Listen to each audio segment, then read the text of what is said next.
4 PM news network में दोस्तों आपका स्वागत है। मैं हूं आपके साथ राशिद ज़हीर। एनबीटी ने छापा, आपकी स्क्रीन पर मैं लगाता हूं कि सीबीआई डायरेक्टर की नियुक्ति में चीफ जस्टिस का क्या काम। सीबीआई की नियुक्ति में चीफ जस्टिस का क्या काम, ये कहना है उपराष्ट्रपति जगदीप धनखड़ का। इस बारे में टिप्पणी करने का अधिकार तो हर आदमी को है, लेकिन आप कितने अच्छे उपयुक्त लग रहे हैं इस बारे में टिप्पणी करते हुए धनखड़ साहब, ये तो सवाल किया जा सकता है। सीबीआई के चीफ चुनने में सीजीआई का क्या काम, बिल्कुल सही बात है। चुनाव आयोग के डायरेक्टर को चुनने में सीजीआई का क्या काम, हटा दीजिए। अब बात यह है कि जब चुनाव आयोग का सीईसी चुना जाता है, आपको मालूम है दोस्तों, 12 बता चुके, उसमें प्रधानमंत्री जी, विपक्ष का नेता और सीजीआई साहब हुआ करते थे, चीफ जस्टिस ऑफ इंडिया। प्रधानमंत्री जाहिर सी बात है अलग सत्ता दल से होंगे, विपक्ष का नेता विपक्ष का ही होगा, दोनों अलग ही अलग जाएंगे। ऐसे में एक व्यक्ति इन दोनों से अलग, ना सत्ता पक्ष का हो ना विपक्ष पक्ष का हो, इंडिपेंडेंट, और सीजीआई से बेहतर कौन हो सकता है। वो लोग मिल करके शब्द तय कर लिया करते थे, 3 में से 2 वोटें मिल जाती थी, चुना जाता था। नाम हालांकि सरकारी लाती है, 8, 10, 15 जो भी आते हैं, उसकी रिपोर्ट दे दी जाती है विपक्ष के नेता को, साहब ये देख लीजिए। हालांकि वो कभी कभी 24 घंटे 48 घंटे पहले एक लंबी लिस्ट दे दी जाती है कि चुन के बता दो। खैर, तो दोस्तों बात यह है कि अब धनखड़ साहब कह रहे हैं कि उनका काम क्या है। भाई जब 2 लोग अलग अलग चले जाएंगे, सत्ता पक्ष अपने आदमी के बारे में बात करेगा और विपक्ष को वो व्यक्ति जो उसको लगता हो कि ये सत्ता पक्ष के पक्ष में नहीं आएगा, सत्ता पक्ष के कंट्रोल में नहीं आएगा, उसको चुनेगा। सुन रहे हैं ना। ऐसे में एक वोट अगर उसके पक्ष में मिल जाती है तो वो उसका पक्ष मजबूत हो जाता है। तो सीजीआई की भूमिका तो है ही है।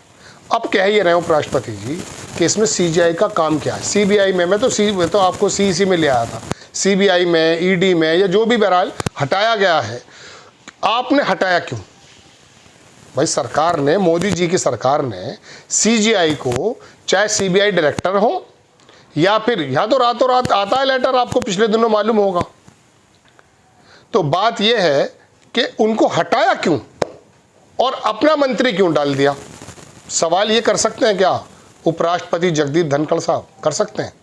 नहीं कर सकते। भाई एक तो विपक्ष का नेता यानी कि राहुल गांधी फिलहाल ताज़ा, एक प्रधानमंत्री जी, उन्होंने सीजीआई को निकाल करके अपना केंद्रीय मंत्री रख लिया उसमें। अब केंद्रीय मंत्री उसमें कोई भी हो, वो प्रधानमंत्री के खिलाफ चला जाएगा और मोदी जी के खिलाफ सपने में भी अगर आ गया ना तो आँख खुल जाएगी, बहुत बड़ी बड़ी हो जाएगी।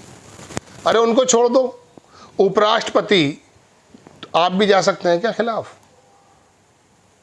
उम्मीद नहीं लगती है लोगों को। अब उपराष्ट्रपति धनखड़ साहब बार बार इस तरह के जो शोषे निकालते हैं कि इसमें इनका क्या काम। तो मैं अगर ये सवाल कर दूं एज ए एक रिपोर्टर कि साहब आप इस वाली बहस में आप क्यों बोल रहे हैं, आपका काम क्या है बताइए। मैंने कहा एज ए नागरिक तो बोलने की, लेकिन आप जिस पद पर बैठे हैं उस पद पर बैठने के बाद आप इन पछड़ों में क्यों पड़ रहे हैं। लेकिन आपकी क्या पुरानी आदत है, जब आप बंगाल में गवर्नर थे तो यहाँ पर तो जब उपराष्ट्रपति बने हुए हैं तो लोकतंत्र से चुनी हुई ताकत को सर्वोपरि मानते हैं। कौन मानते हैं? धनखड़ साहब। उनका कहना यह है कि कानून बनाने का जो अधिकार है वो सिर्फ संसद को है, संसद सर्वोपरि है, सुप्रीम कोर्ट से भी। इसकी लड़ाई चल रही थी। आपने सुप्रीम कोर्ट से भी ऊपर संसद को बताया। एक नजरिए से बात समझ में भी आती है, लोगों की चुनी हुई सरकार। लेकिन यहां तो आप संसद को, लोग से चुनी हुई सरकार को प्रेफरेंस देते हैं। लेकिन जब आप गवर्नर थे तो आप ममता बनर्जी की चुनी हुई सरकार के फैसलों को राज्यपाल बन करके, जबकि हस्तक्षेप नहीं करना चाहिए, अभी तमिलनाडु के राज्यपाल को सही किया है सुप्रीम कोर्ट ने, आप बार बार वहाँ पर मैं वो शब्द इस्तेमाल नहीं करना चाहता, उंगली करते थे ये शब्द नहीं बोलूँगा, बोलूँगा ये कि आप हस्तक्षेप करते थे। वहाँ आपको चुनी हुई सरकार, लोकतंत्र के माध्यम से चुनी हुई सरकार, वो सर्वोपरि नज़र नहीं आ रही थी। वहाँ राज्यपाल होते हुए अपने कलाम आपको याद आ रहे थे। मतलब ये राज्यपाल से उपराष्ट्रपति में होते ही अपना स्टांस कैसे चेंज कर दिया। दोस्तों बात यह है कि जब यही वजह है वो कि तमाम के तमाम प्लेटफॉर्म्स जो है ना वो संकुचन में हैं, ख़त्म किए जा रहे हैं। अब आप पूछ रहे हैं कि उसका काम क्या है, तो मैं आपको बता देता हूँ काम क्या है। देखिए बात यह है, सबसे पहला एतराज़ तो यह है कि आप एक इंडिविजुअल न्यूट्रल आदमी को क्यों हटा रहे हैं, अपना आदमी क्यों ला रहे हैं? क्योंकि आप ये चाहते हैं कि कोई व्यवधान ना पड़े मेरे बादशाही फरमान में। मैं कहता हूं सीबीआई चीफ ये होगा तो ये होगा, इसमें क्या मतलब पड़ा है किसी को अपनी राय देने का।